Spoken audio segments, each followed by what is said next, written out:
Lašelis ir Pupis žvaigždės viduje. Lopšinė apie kelionę per paukščių taką. Naktis buvo neįprastai rami. Net vėjas nedrįso pajudinti lapų.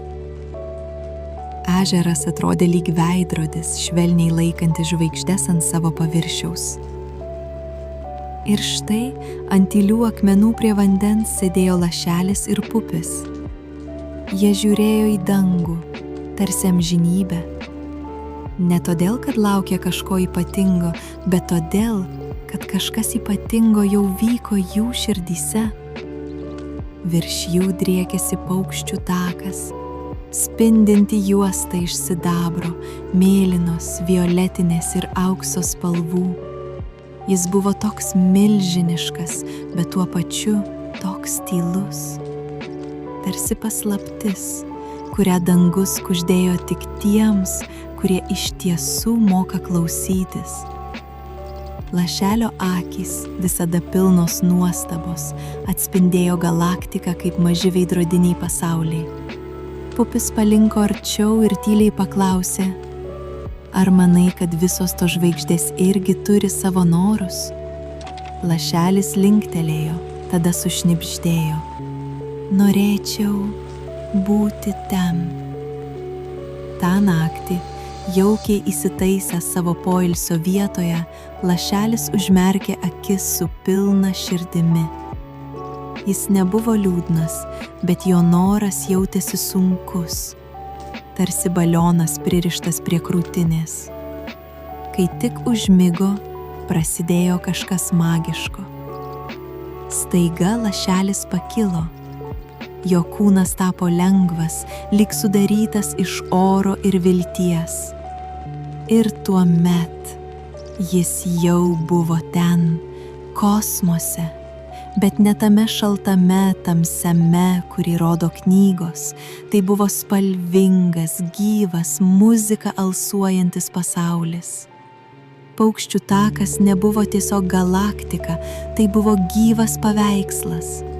Žvaigždės mirgėjo tarsi deimantai bangose, kiekviena pulsavo savo ritmu, tarsi visas dangus turėtų širdies plakimą.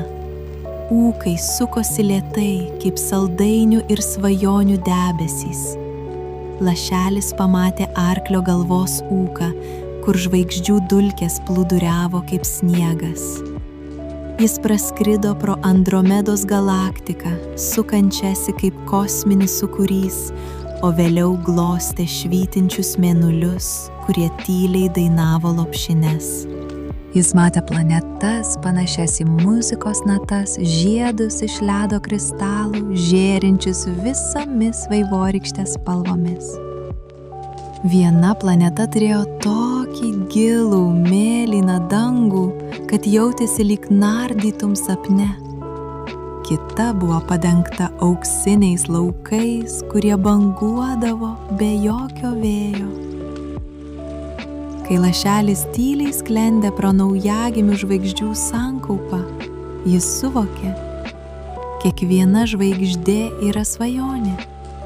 Viena sena, kita ką tik gimusi, trečia tyli laukianti, kol ją suras. Ir staiga jis nebesijautė svečias kosmose. Jis buvo jo dalis. Jis sukosi lėtai žvaigždžių debesyje, kuris sušnabždėjo: tavo norai nėra per dideli. Tu tiesiog mokaisi, koks iš tikrųjų platus tavo dangus. Jis pažvelgė žemyn į savo mažą kūnelį, tokį menką tarp galaktikų, bet viduje jautėsi didesnis nei bet kada anksčiau. Žemėje Pupis sėdėjo pabudęs, žiūrėdamas į dangų. Jis nežinojo, kur nukeliavo Lašelis, bet jis pasitikėjo žvaigždėmis. Jis žinojo, kad jos rodo Lašeliui kelią. Kai pirmieji rytiniai saulės spinduliai pabučiavo snieguotą kalno viršūnę, Lašelis prasimerkė. Jis dar nekalbėjo, bet jo akys, jos spindėjo taip, kaip Pupis niekada nebuvo matęs. Pupis šyptelėjo. Ar buvo gražu? Paklausė. Lašelis linktelėjo ir tyliai pasakė. Tai buvo daugiau nei žvaigždės. Tai buvau tikrasis aš. Pupis pasvėrė galvą. Ir kasgi tu esi? Lašelis nusišypsojo švelniai. Svajotojas, kuris pagaliau suprato, kad galaktika niekada nebuvo toli. Ji visada buvo viduje. Ta rytą jie sėdėjo tyliai. Saulės šviesa šildė jų mažus kūnelius. Jiems nereikėjo kalbėti, nes tarp svajotojų kartais tyla pasako viską.